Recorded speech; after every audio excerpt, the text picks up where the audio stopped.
Hi, horror lover.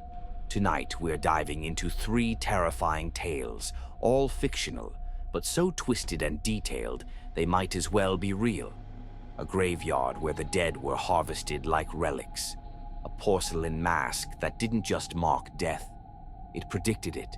And severed hands that pointed, not just at the killer, but at you. Get comfortable, or maybe don't, because once these stories begin, there's no promise you'll sleep soundly again.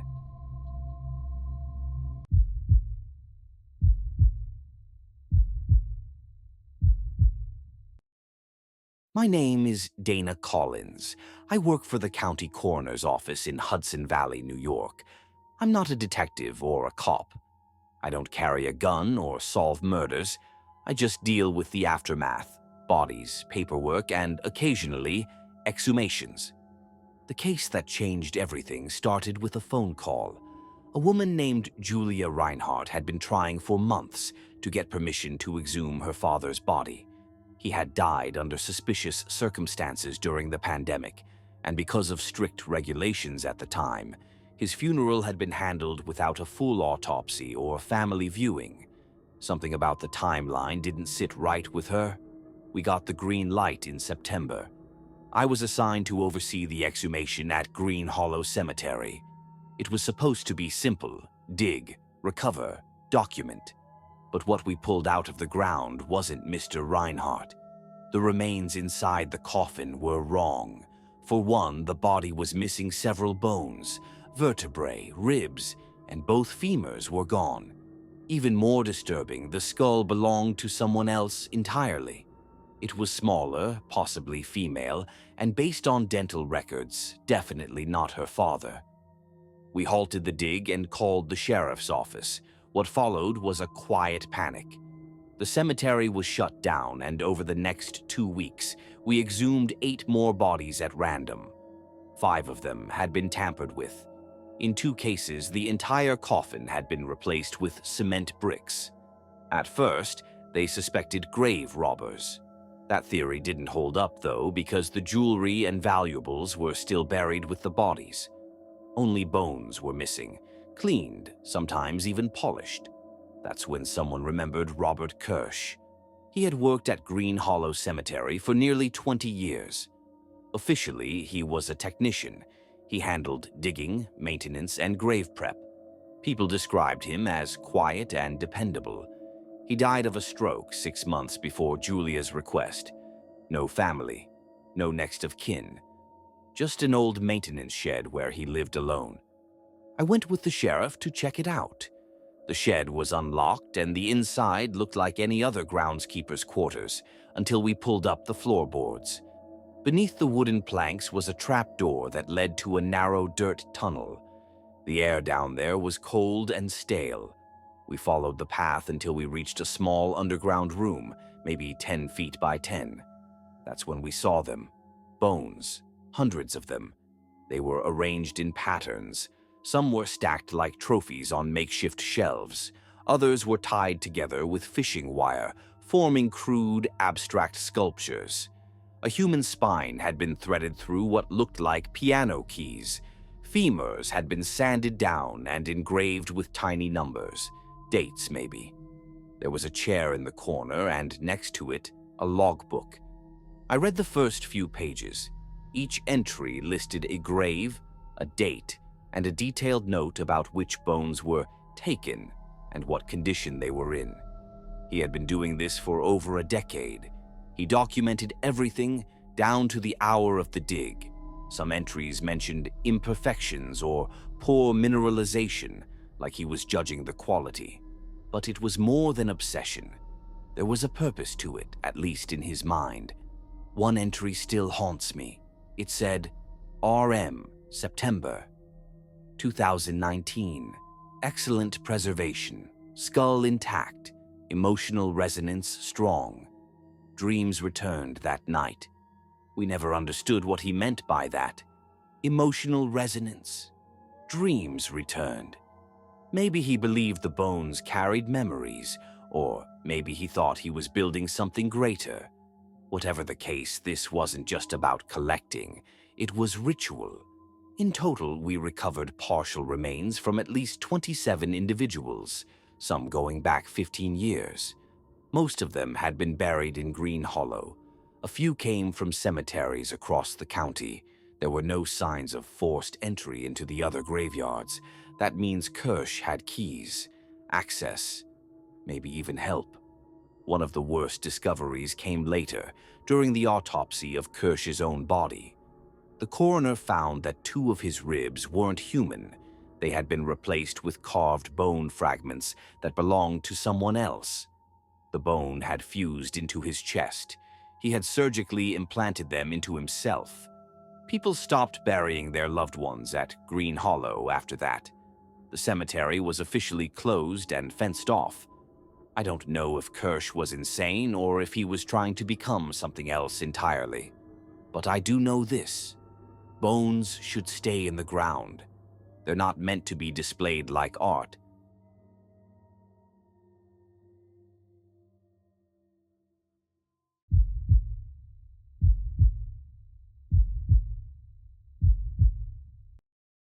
My name is Chloe Ramirez. I work for a small news outlet based in Montclair, New Jersey, and for the past 6 months I've been covering a string of unsolved murders that the police still hesitate to call connected. But anyone who's been following these deaths closely knows better. There's a pattern. It's quiet, deliberate, and disturbing. It started in early March. A woman named Elise Crawford was found dead in her apartment. The official cause was blunt force trauma to the head, but what made the case strange was the item found next to her body. A white porcelain mask, perfectly smooth, with painted red lips and hollow black eyes.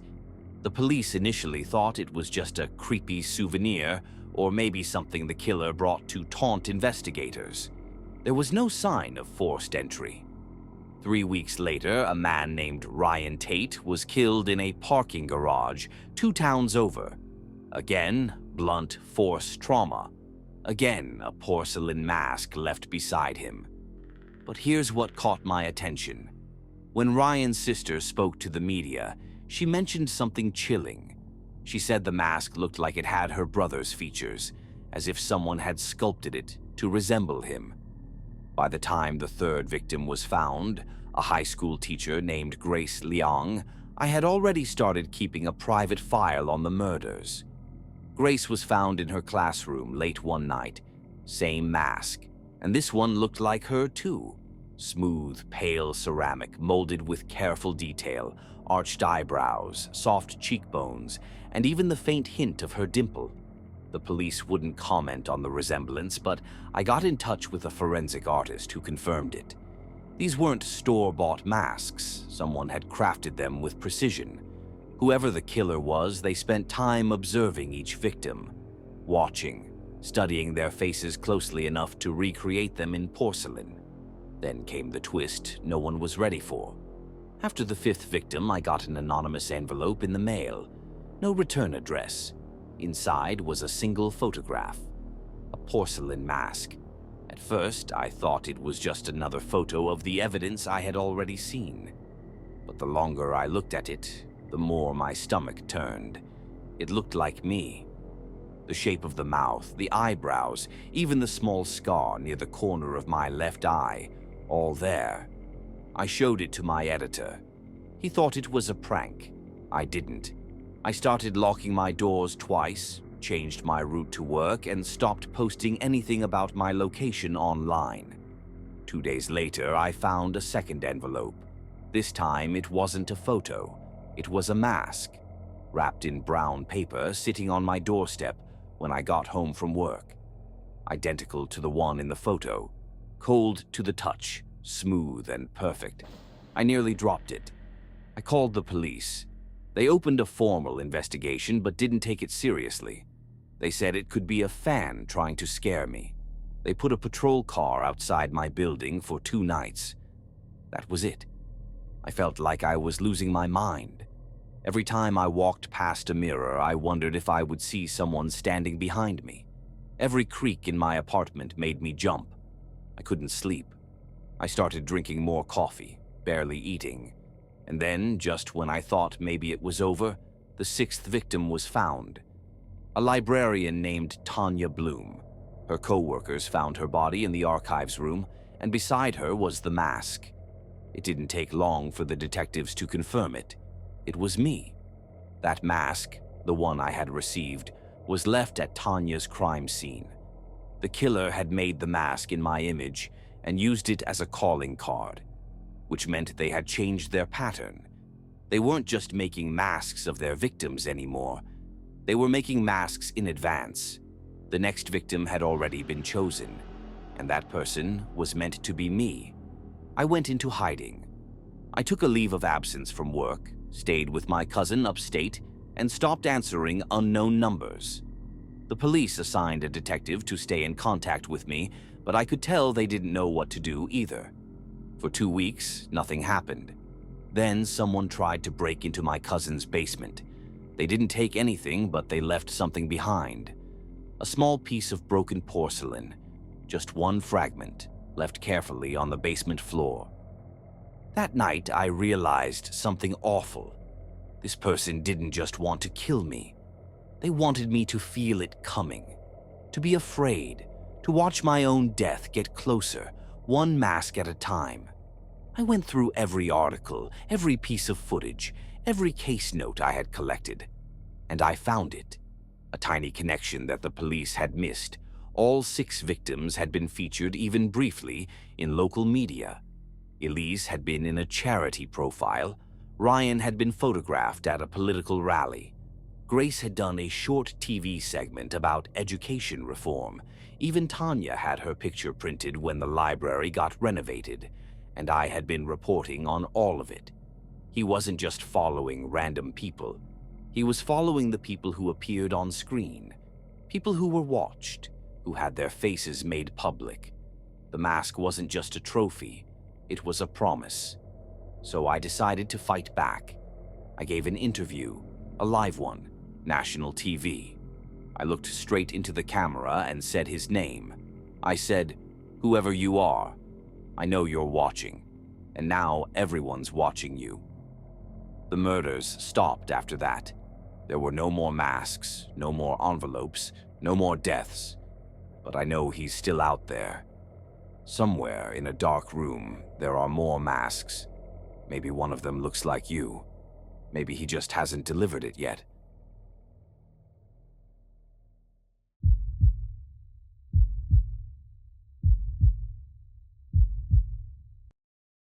My name is Marcus Lane.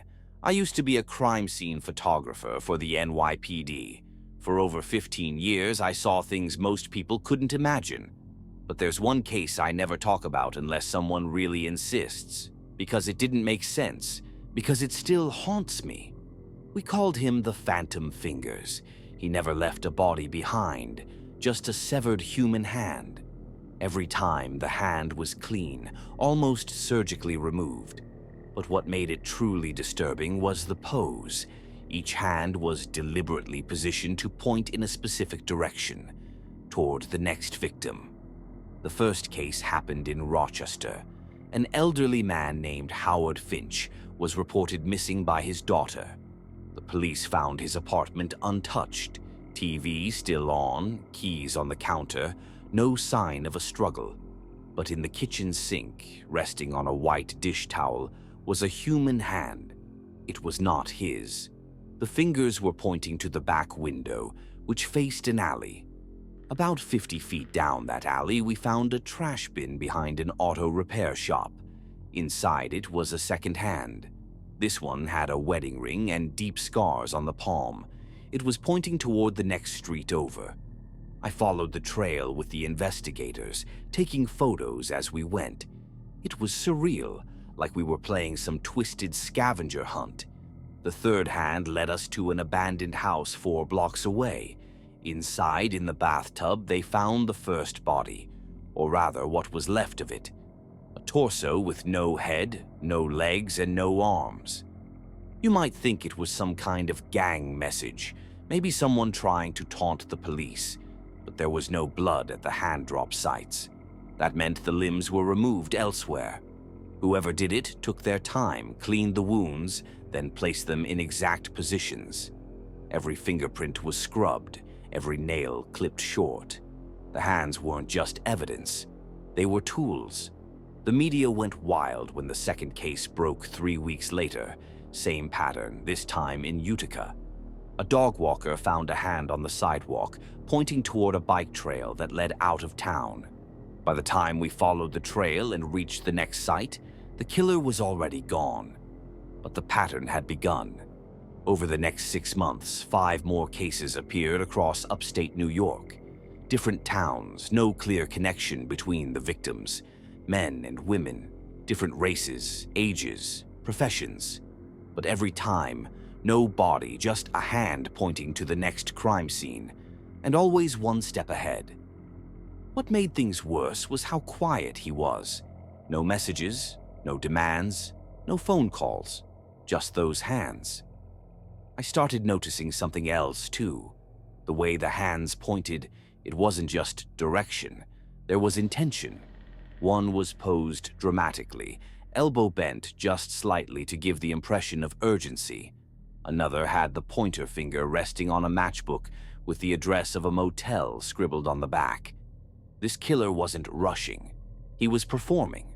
I got obsessed.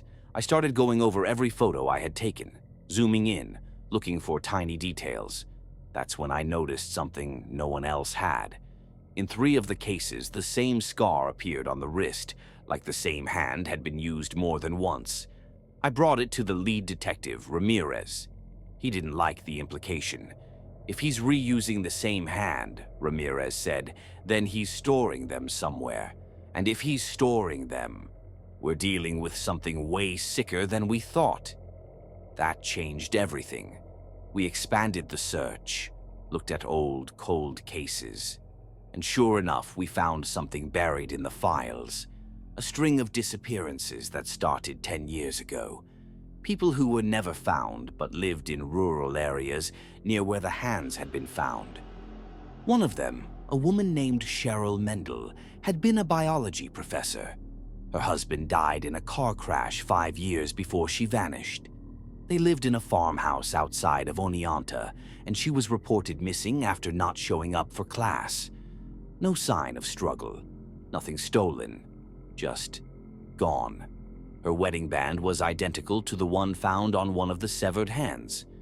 We got a warrant and visited the old Mendel farmhouse. It had changed owners since, but the current resident, a quiet man in his 50s, had only bought the place a year ago.